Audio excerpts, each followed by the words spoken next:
जो हमारा सेशन है वो एसडीजी गोल नंबर 13 पर आधारित है। 13 पर हम लोग बात करने वाले हैं, जिसका नाम है क्लाइमेट एक्शन।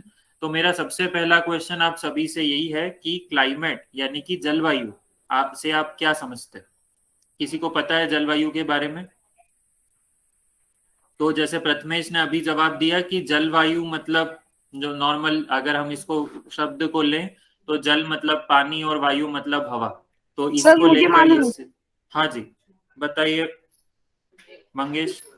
सर जलवायु मतलब कि वो पानी के अंदर वो बाउंडर होता है। पानी के अंदर बवंडर होता है, ओके।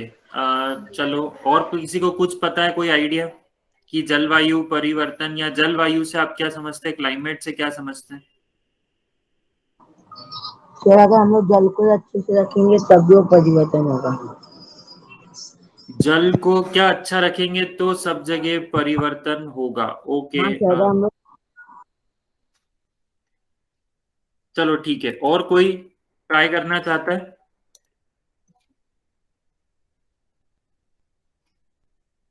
जल्दी, और कोई? चलो ओके। सो जो जलवायु या मैं बोलूं क्लाइमेट का मतलब वातावरण होता है। जलवायु को भी और आसान भाषा में अगर मैं बात करूं तो उसको बोलते हैं हम वातावरण। वातावरण मतलब क्या कि हमारे आसपास का या हमारी धरती का जो भी वातावरण है वो कैसा है। ठीक है, अब इसमें सब आ जाता है। मतलब इसके अंदर आपका ये भी आ गया कि ठंड कितनी पड़ रही है, गर्मी कितनी पड़ रही है, आपके यहाँ पे बारिश कितनी हो रही है, या चीजें कैसी है। तो ये सारी चीजें जो है आपके वातावरण में होती है, और आपके जलवायु या तो वातावरण जो भी आप शब्द यूज कर रहे हो तो उस वातावरण में आ जाती है। ठीक है, उसमें बादल भी आ गए, उसमें जितनी भी गैसेस हैं, गैसेस मतलब आपको पता है कि हमारे वातावरण में कुछ गैसेस भी है, जैसे ऑक्सीजन है। और कुछ गैसेस के बारे में पता है क्या? Sir carbon monoxide.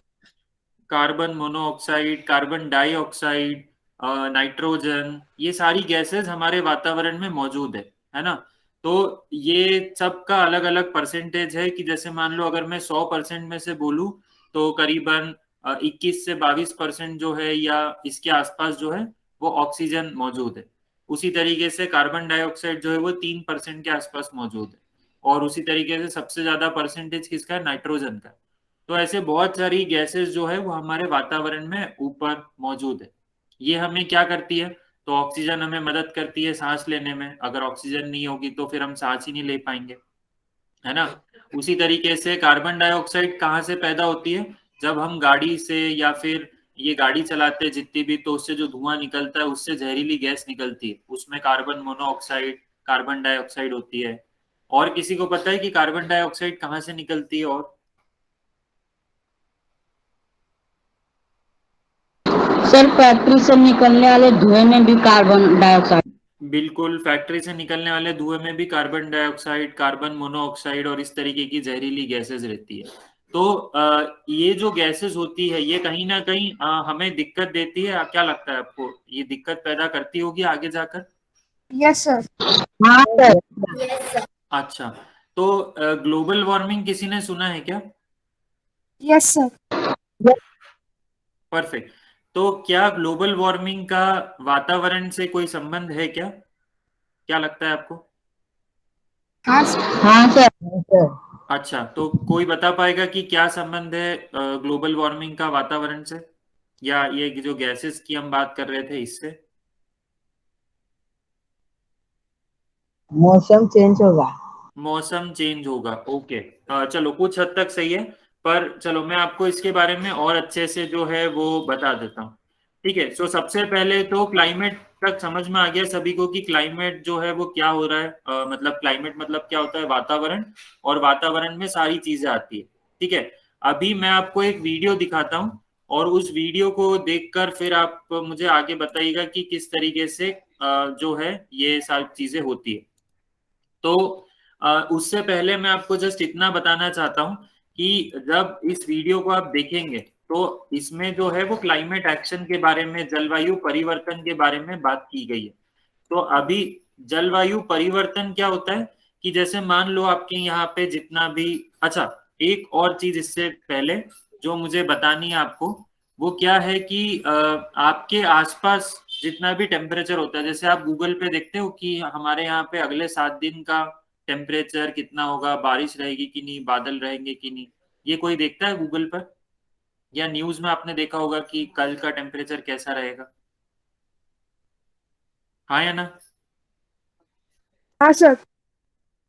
देखते हो आप सभी फर्स्ट लोग? टाइम रिपीट करोगे क्या? मेरा जरा नेटवर्क का प्रॉब्लम हुआ था, इसलिए सुना ही नहीं दिया। हाँ, मैं एक बार फिर से रिपीट करता हूँ कि क्या आप सभी ने कभी ऐसा देखा है गूगल पर कि अगले 7 दिन में आपके मुंबई का या जहाँ पे भी आप रहते हो वहाँ का तापमान, टेम्परेचर कैसा रहेगा, गर्मी पड़ेगी या फिर बादल रहेंगे या फिर कैसा रहेगा? या न्यूज में कभी सुना हो आपने?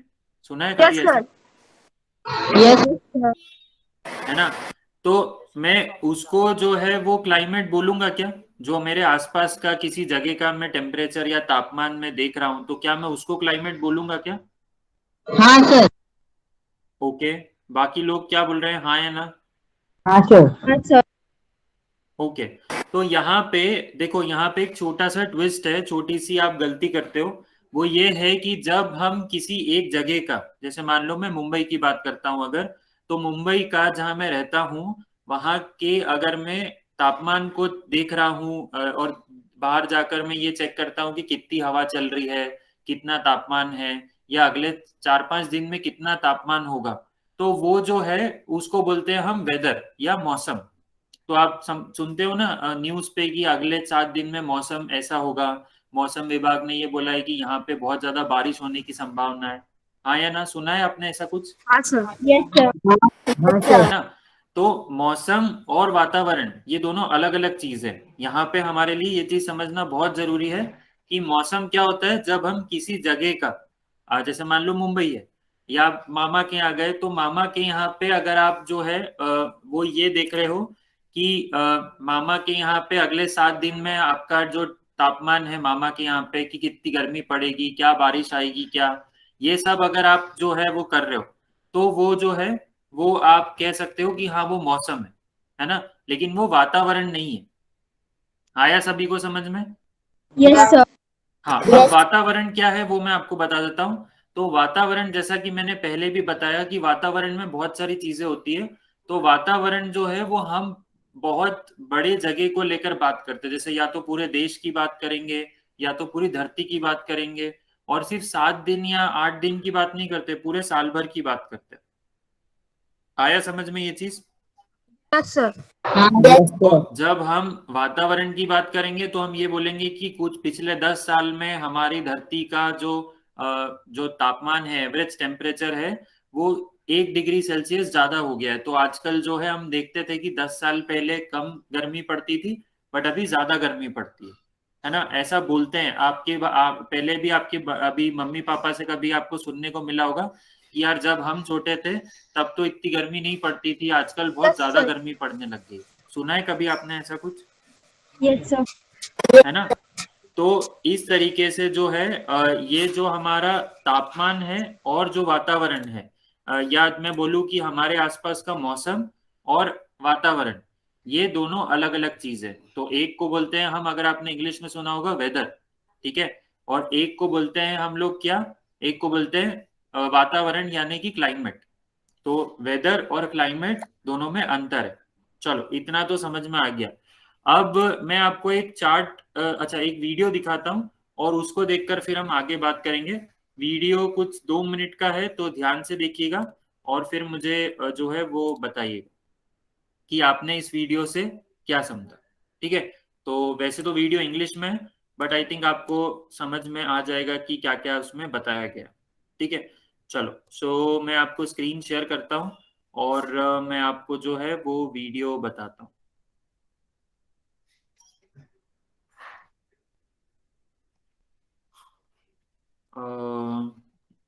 ओके, क्या मेरी स्क्रीन अभी दिख रही है? No sir. नहीं दिख रही? No sir. No sir. ठीक है, ठीक है, ठीक है, एक सेकेंड।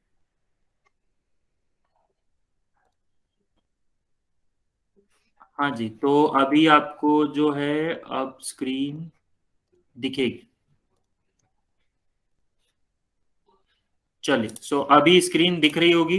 नाउ अब स्टार्ट करते हैं, ठीक है। Have you ever heard of global warming? Did you know that over the past decades, sea level has risen? All these news are related to climate change. To understand better what climate change is, we should define what climate is. The climate is the combination of atmospheric conditions that occur in place for okay, तो मैं आपको इसी के साथ थोड़ा हिंदी भी बताते जाता हूँ इसमें। तो ये सबसे पहले ये क्या बोल रहा है कि आपने बहुत सारी जगह पे सुना है कि समुद्र का जो लेवल है, समुद्र का जो स्तर है वो बढ़ते जा रहा है, और आने वाले कुछ 10-15 साल बाद हो सकता है कि जो समुद्र में जो जो किनारे हैं, जो जैसे देशों के जो किनारे होते हैं, जैसे अपने यहाँ मुंबई है, ऐसे बहुत सारी जगह है देश में। तो ऐसे मुंबई की अगर मैं बात करता हूँ तो मुंबई के कुछ हिस्से डूब जाएंगे अगले 10-15-20 साल बाद। क्यों? क्योंकि समुद्र का जो स्तर है वो बढ़ रहा है ना। उसी तरीके से बहुत सारी आप ऐसी न्यूज सुनते हो। तो ये सब किसकी वजह से हो रहा है? इसको हम बोलते हैं क्लाइमेट चेंज, मतलब जलवायु परिवर्तन। ये चेंज हो रहा है हमारे यहाँ का पूरा वातावरण जो है, किसकी वजह से, तो वो हम बाद में देखेंगे। लेकिन अभी ये जलवायु परिवर्तन इसको बोलते हैं, या वातावरण में परिवर्तन। अब एक वातावरण में सारी चीजें आती है, हवा, पानी, बिजली, धूप, ये सब चीजें आती है। ठीक है, यहाँ तक इस वीडियो में ये बताया गया। अभी आगे बढ़ते हैं। for a prolonged period of time. Over the past centuries, the climate everywhere around the Earth has changed, altering the usual conditions of a place regarding precipitation and temperature. This way, water shortage, okay, now अभी ये क्या बोल रहा है कि अब बहुत सारी जगह पे आपने देखा होगा, देश आपके देश में भी प्लस दूसरे देशों में भी, कि क्लाइमेट जो है या जो वातावरण है हमारे आसपास की जगह का, वो चेंज होता जा रहा है। जो पहले जहाँ कहीं पे कभी पानी नहीं आता था, वहां पे अब बहुत ज्यादा बारिश होने लग गई है। जहाँ कहीं पे इतनी धूप नहीं पड़ती थी, वहां पे आजकल बहुत ज्यादा गर्मी पड़ने लग गई है। जहाँ कहीं पे ज्यादा ठंड नहीं पड़ती थी, वहां पे आजकल ठंड भी पड़ने लग गई है। तो ये सब की वजह से क्या हो रहा है, जहाँ कहीं पे पहले पानी गिरना चाहिए था, आजकल वहां कभी कभार पानी ही नहीं गिरता। तो उससे क्या होता है, सूखा और भूकंप, ये सब दिक्कतें होती है। desertification, the disappearance of lakes, or even sea level rise are becoming more and more common. In addition, the number of natural disasters like droughts, floods, or huge storms has increased. All these situations are a consequence of global warming. तो ये जो उन्होंने अभी आपने देखा सारी photos में, वो यही बोल रहे हैं कि इसकी वजह से क्या होता है, जहाँ कहीं पे पहले कम पानी गिरता था, वहां पे आजकल बहुत ज्यादा पानी गिरने लग गया है। एकदम से बहुत ज्यादा पानी आ जाता है तो बाढ़ आ जाती है, फिर उससे दिक्कत होती है, या फिर सूखा पड़ जाता है, बहुत सारी दिक्कतें और दूसरी भी होती है। तो इस सब का कारण क्या है? सबसे बड़ा कारण ये है ग्लोबल वार्मिंग। ग्लोबल वार्मिंग के बारे में अभी हम बाद में बात करेंगे। हालांकि मुझे लगता है सभी को पता होगा ग्लोबल वार्मिंग क्या होता है, बट फिर भी मैं आपको अपनी तरफ से ग्लोबल वार्मिंग के बारे में बाद में समझाऊंगा। ठीक है, चलो अभी आगे बढ़ते हैं। Meaning the increase in temperature happening on the planet owing mainly to human activity. But why has the planet's temperature risen? तो यहाँ पे ये बोला है कि ग्लोबल वार्मिंग की वजह से जो है ये सारी चीजें हो रही है। ठीक है, तो ग्लोबल वार्मिंग का मतलब क्या होता है कि धरती का, अगर सीधा सीधा मैं मतलब बताऊं कि ग्लोबल वार्मिंग को अगर शॉर्ट में मैं समझाऊं, तो ग्लोबल वार्मिंग का मतलब क्या है कि अर्थ का या धरती का जो टेम्परेचर है, जो तापमान है, एवरेज टेम्परेचर, वो बढ़ते जा रहा है। मतलब पहले धरती इतनी गर्म नहीं थी जितनी आज है, अगर मैं कुछ 50-100 साल पहले की बात करूं और अभी की बात करूं। ठीक है, तो अभी मैंने आपको बताया कि जब मैं क्लाइमेट की बात करता हूं, वातावरण की, तो मैं 7-8 दिन या 10 दिन की बात नहीं करता हूँ, 1 साल, 10 साल या 50 साल की बात करूंगा। ठीक है, तो 10 साल पहले कैसा तापमान था, आज वो तापमान उतना नहीं रहता है हर जगह पर। तो इसकी एक वजह है ग्लोबल वार्मिंग। ग्लोबल वार्मिंग क्या, ग्लोबल वार्मिंग मतलब किससे फैल रही है, यानी कि मेन क्वेश्चन ये है। तो हमारे जो धरती पर हम लोगों ने ढेर सारी फैक्ट्रीज, ढेर सारी कार जो है वो चल रही है, जिससे कि जितना भी धुआं निकलता है उस सब से ग्लोबल वार्मिंग फैलती है। ये सब आपको पता है, हाँ या ना? सभी को पता है ये चीज? यस, हाँ सर। Yes, sir. परफेक्ट। तो अभी आगे सुनो इस वीडियो को। The Earth is surrounded by the atmosphere, a thin layer of gas which allows part of the solar radiation to penetrate. For that, this layer consists of gases called greenhouse effect gases. हाँ, तो यहाँ पे ये जो है ये global warming को थोड़ा सा समझाया हुआ है काफी आसान तरीके से। तो यहाँ पे देखो, तो सबसे पहले क्या है कि उसने बताया है कि हमारी जो धरती है वो एक वातावरण से संरक्षित है, एक पूरी घिरी हुई है। ये आपको पता है, इसमें ढेर सारी गैसेस है। अभी हमने थोड़ी देर पहले बात की कौन कौन सी, ऑक्सीजन, नाइट्रोजन एक्सेट्रा। यहाँ तक आया था आप सभी को समझ में? Yes sir. है ना? अब इस पे जब सूर्य की किरणें पड़ती है, तो सूर्य की जब किरणें पड़ती है तो ये जो गैसेस हैं, जो हमारी नेचुरल गैसेस है, ये क्या काम करती है कि ये जो सूर्य की किरणें हैं ये इनको लेती है, एब्जॉर्ब करती है और धरती पर भेज देती है, जिससे कि हमें सूरज की रोशनी प्राप्त होती है ना? और जो इसमें भी हार्मफुल जो यूवी रेडिएशंस होती है उनको यहीं पर रोक देती है। तो इससे क्या होता है कि हमें जो सूरज की रोशनी है वो भी मिल जाती है और बाकी सब यहीं पे रुक जाता था।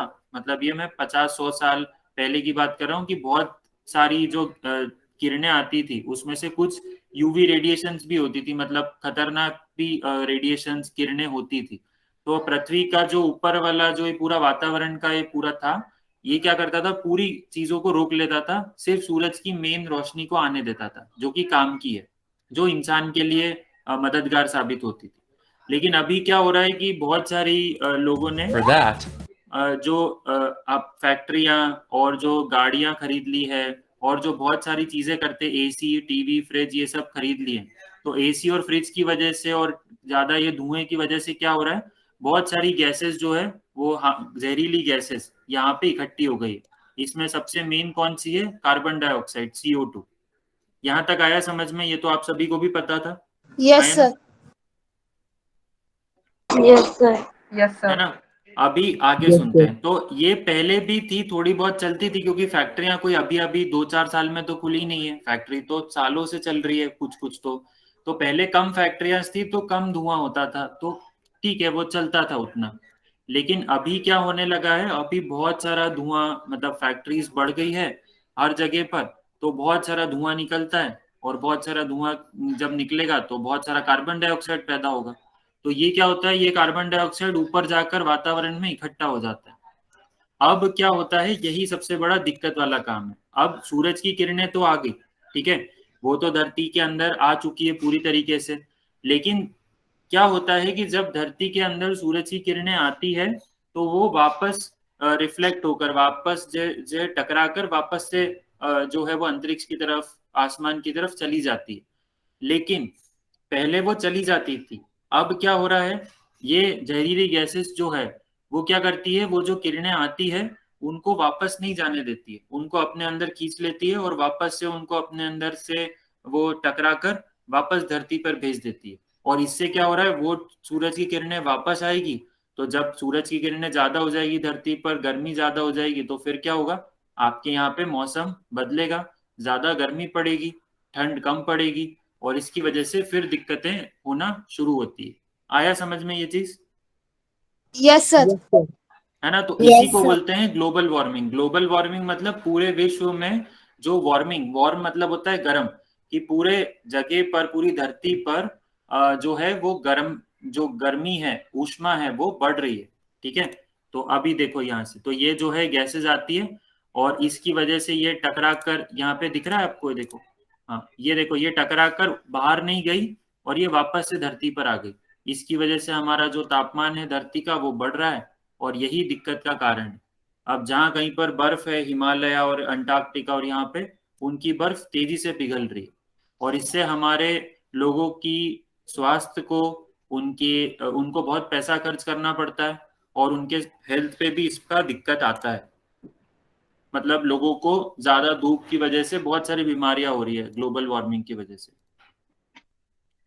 है ना? तो अब ये यहाँ तक बोला है। अब ये जो बोल रहा है कि एवरेज ग्लोबल टेम्परेचर जो है वो हर साल 2 डिग्री फ़ारेनहाइट से बढ़ रहा है, मतलब कुल मिलाकर 1 डिग्री सेल्सियस हर उससे 10 साल में बढ़ जाता है। और इसकी वजह से क्या होता है, बहुत सारे जो जीव है, अब ठीक है इंसान तो सह लेते हैं हम लोग, ठीक है गर्मी बढ़ जाएगी तो चलेगा, लेकिन बहुत सारे जो पशु पक्षी है वो उसको जो है वो नहीं सह पाते हैं और उनकी मृत्यु हो जाती है। तो इस वजह से जो है वो जो बहुत सारे पशु पक्षी है वो एक्सटिंक्ट हो गए, मतलब विलुप्त हो गए। इसकी वजह से जो है वो सी लेवल भी यहाँ पे बढ़ रहा है, मतलब समुद्र का स्तर भी बढ़ रहा है क्योंकि बर्फ तेजी से पिघल रही है ना। और ये सारी चीजें जो है वो बताई गई है। तो ये समुद्र का स्तर भी बढ़ते जा रहा है, जो पहले एरिया पानी के ऊपर होता था आजकल वो पानी के अंदर होने लग गया।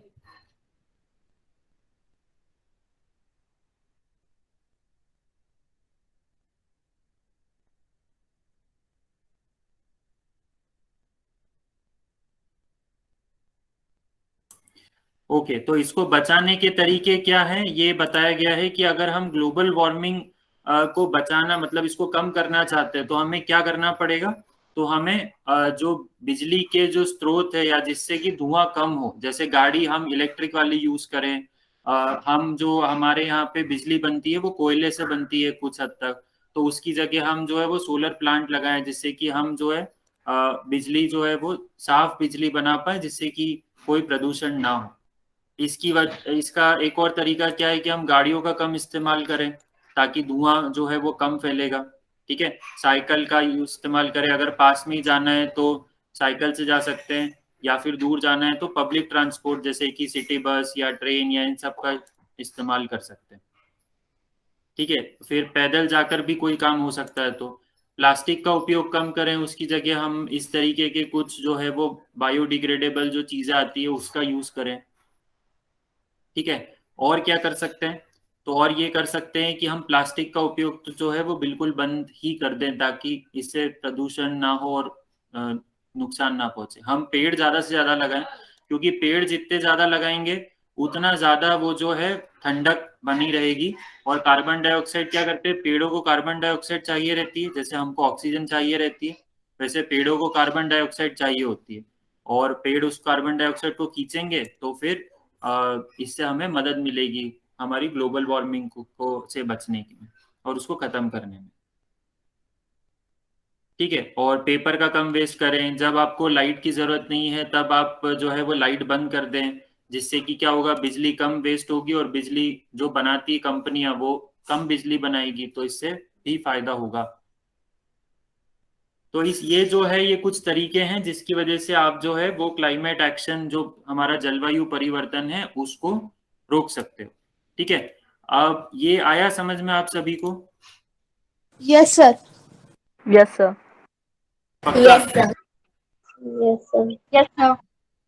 चलो अभी एक और चीज मैं आपको बताता हूँ, बहुत ही मजा आएगा आपको ये चीज देखकर, और इससे आपको बहुत सारे आइडियाज जो है वो मिलेंगे। ठीक है, तो जो मैंने अभी आपको बताया वीडियो की मदद से, मैंने एक पोस्टर भी निकाला है गूगल से, ये पोस्टर मैं आपको भी डेफिनेटली भेज दूंगा। तो इस पोस्टर के माध्यम से जो है वो मैं आपको ये सारी चीजें बताता हूँ। तो जस्ट अ मिनट, मैं पोस्टर शेयर करता हूँ। हाँ जी, अभी ये पोस्टर देखो, दिख रहा है पोस्टर आप सभी को? नहीं सर। हाँ। दिख रहा है ना, आई थिंक दिख रहा होगा पोस्टर। तो इस पोस्टर में देखो सब चीजें बताई हुई है। देखो सबसे पहले पेड़ हमें ज्यादा से ज्यादा लगाना चाहिए, तो ये पेड़ लगाए हुए हैं। ठीक है, तो जितने ज्यादा हम पेड़ लगाएंगे उतना ज्यादा फायदा है। तो अब आपको क्या करना है, ऐसे प्रोजेक्ट्स के आइडिया सोचना है जिससे कि हम लोगों को जो है वो इंस्पायर कर सकें, या कह सकते हैं कि हम लोगों को ऐसा कुछ आइडिया दें जिससे कि उनको ऐसा लगे कि नहीं यार मुझे तो पेड़ लगाना है, मुझे इसमें बहुत फायदा दिख रहा है। तो अब ऐसा हम क्या कर सकते हैं, ये आपको सोचना है। जैसे बहुत सारे जो बड़ी बड़ी कंपनी है वो क्या बोलती है कि आप हमसे हमारा प्रोडक्ट खरीदो, हमारा सामान खरीदो, बदले में जो भी हमें फायदा होगा उसका कुछ परसेंटेज हम पेड़ लगाने में देंगे। तो अ, इससे जो है हम पेड़ लगाएंगे, और पेड़ लगाएंगे तो हमें बहुत मदद मिलेगी। नाउ ये ऐसे भी बहुत सारी जगह है। ठीक है, दूसरी चीज, ये सोलर पैनल्स हमें लगाना चाहिए हर घर के ऊपर, जिससे कि हमें जो हमारी बिजली की जो रिक्वायरमेंट है, जो बिजली की जरूरत है, वो हमारी वहीं पे पूरी हो जाए। इसमें आपको एक चीज और दिख रही है कि इसमें बिल्डिंग्स पे भी इस तरीके से चीजें लगाई हुई। तो आजकल ये एक नया कंसेप्ट चल रहा है जिसमें बिल्डिंग के ऊपर कुछ गार्डन टाइप और ऐसा जंगल टाइप बनाया जाता है, थोड़ा सा छोटा सा, और बिल्डिंग के बिल्डिंग को भी ऐसा बनाया जाता है कि हम उसमें ज्यादा से ज्यादा ग्रीनरी रखें, जिससे कि क्या होता है कि जो बिल्डिंग में लोग हैं रह रहे हैं उनको साफ हवा मिले, और जितनी वो कार्बन डाइऑक्साइड छोड़ रहे हैं उतना जो है वो उनको जो है वहीं पे वो पेड़ सोख ले, तो इससे हमारा काम वहीं पे खत्म हो जाता है। उसी तरीके से ये देखो, खेती करने का एक और तरीका जो है वो अपनाया हुआ है। क्या तरीका अपनाया हुआ है आपको पता है? ये सब इस तरीके की खेती होती है जिसमें हम अलग अलग तरीके की फल सब्जियां उगा सकते हैं, इस तरीके से ग्रीन हाउस को वो ट्रैप करके गैसेस को करके, और ऐसे भी बहुत सारे तरीके यहाँ पे बताए हुए हैं। तो जब हम ये सारे तरीके अपनाएंगे तो इससे जो है हमारी ग्लोबल वार्मिंग जो है वो कम हो। आया समझ में सभी को ये चीज? Yes sir. चलो, और एक लास्ट पोस्टर और मैं बताता हूँ, वो भी आपको बहुत इंटरेस्टिंग लगेगा, तो जल्दी से वो भी देख लेते हैं। नाउ ये जो पोस्टर है ये बता रहा है कि हम ऐसे क्या क्या काम करते हैं जिससे कि कार्बन डाइऑक्साइड वातावरण में जाती है, जिनको हम रोक सकते हैं। तो सबसे पहले जो है ये जो पोस्टर है ये इसमें सबसे पहले आपके जो एवरीडे टिप्स है कि आप रोजमर्रा के जो काम करते हो उसमें ऐसे क्या क्या काम कर सकते हो जिससे कि आप कार्बन डाइऑक्साइड का को कम तरीके से जो है वो जो कम तरीके से उसका उत्सर्जन हो, कम निकले वो, वैसा आप क्या क्या कर सकते हो। तो देखो, turn off the tap when you don't need water, तो पानी का नल बंद कर दिया जाए, जब आपको जरूरत नहीं है तो आप उस पानी का नल को बंद कर दो। ठीक है, इससे क्या होगा, पानी कम वेस्ट होगा और इससे बहुत सारा फायदा फिर होगा। फिर look after the things they and they will last longer, तो आप ऐसी चीजें रखो और ऐसी चीजें मतलब जो है वो इस्तेमाल करो और कोशिश करो कि वो ज्यादा से ज्यादा समय तक आपकी चले। तो आप ऐसा नहीं कि अभी आपने ये चीज खरीदी, 2-4 दिन बाद या 10-15 दिन बाद फेंक दिया उसको, फिर नई चीज खरीद ली। जैसे फोन है, फोन आप तब तक यूज करो जब तक कि वो पूरी तरीके से खराब ना हो जाए, लेकिन ऐसा नहीं कि आपने आज फोन खरीदा, 2 महीने बाद उसको आपने पटक दिया या रख दिया अपने घर पे और फिर नया फोन लिया, फिर नया फोन लिया है, तो उससे क्या हो रहा है, आप कहीं ना कहीं प्रदूषण फैला रहे हो, है ना। फिर उसके बाद जितना कम हो सके उतना कम पेपर यूज करो। इसका मतलब ये नहीं कि जहाँ पे जरूरत हो वहां पे भी पेपर यूज नहीं कर रहे हो, बट जितना कम हो सके उतना कम पेपर यूज करो, जिससे कि पेड़ कम कटेंगे और हमारा पेपर भी बचेगा। तो ये भी हमको करना चाहिए। शॉपिंग के लिए आप डीमार्ट जाते हो तो डीमार्ट में आप क्या करो, प्लास्टिक की थैली यूज करने के बजाय आप अपने घर से कपड़े की थैली ले जाओ और उससे आप शॉपिंग करके आओ। ठीक है, और स्टोर वाले को भी बोलो कि नहीं नहीं मुझे ये कपड़े प्लास्टिक मत दो, आप मुझे खुला या तो सामान दे दो या तो फिर मेरे कपड़े वाले बैग में इसको रख दो। तो इससे क्या होगा, प्लास्टिक आपने बचाने की तरफ एक कदम बढ़ाओगे आप। फिर इसके बाद आप अगर आपको जाना है तो आप साइकिल से जाओ, पैदल जा सकते हो या पब्लिक ट्रांसपोर्ट का इस्तेमाल करो, रादर देन कि अगर जरा सी एक जगह जाना है तो बहुत सारे लोग कार लेकर जाते हैं, अकेले भी जा रहे हैं तो ये चीज थोड़ी सी अवॉइड करनी चाहिए। जब तक लाइट की जरूरत ना हो तब तक लाइट को उपयोग में ना लाएं। कभी एक दिन ऐसा भी हो कि जहां पर आप 1 घंटे के लिए खुद से लाइट बंद कर रहे हो और अंधेरे में भी बैठ रहे हो, इससे क्या होगा, आपकी लाइट भी सेव होगी, आपका बिजली का बिल भी कम आएगा और दुनिया में किसी को जरूरतमंद को शायद लाइट पहुंच जाएगी। ठीक है, और जब आपके कपड़े धो रहे हो आप, तो कपड़े भी जो है वो थोड़े ज्यादा टाइम के बाद धो, तो इससे क्या होगा कि पानी बचेगा आपका भी, और ऐसी बहुत सारी चीजें। तो ये सारी चीजें जो है ये आपको करनी चाहिए और इससे आपका क्या होगा, आपके जो ग्लोबल वार्मिंग है ये बढ़ने की बजाय कम हो। आया समझ में ये चीज? Yes. परफेक्ट। तो यहाँ तक ही था। वैसे इस क्लाइमेट एक्शन में जो है वो और भी बहुत सारी चीजें हैं, बट मेन मुख्य चीजें कौन कौन सी है, एक तो ग्लोबल वार्मिंग को कम करना है, और एक हम ऐसे क्या रास्ते अपनाएं जिससे कि ग्लोबल वार्मिंग जो है वो कम हो और हमारा कार्बन का उत्सर्जन कम हो, मतलब हम कार्बन डाइऑक्साइड को कम जो है वो वातावरण में भेजें। तो ये सारी चीजें हमें इसमें पता करनी। तो आई होप आपको समझ में आया होगा ये चीज। अब आप के पास आज की एक्टिविटी यही है कि आपको सबसे पहले कल तक ग्लोबल वार्मिंग के बारे में पढ़कर रखना है अच्छे से, और ये क्लाइमेट एक्शन मतलब जलवायु परिवर्तन से हमें क्या दिक्कतें हो रही है इसके बारे में थोड़ा सा जानकारी रखना। मैं आपको कुछ अपनी तरफ से भी वीडियो के लिंक्स भेज दूंगा जिसको आप पढ़कर भी अपना काम कर सकते हैं।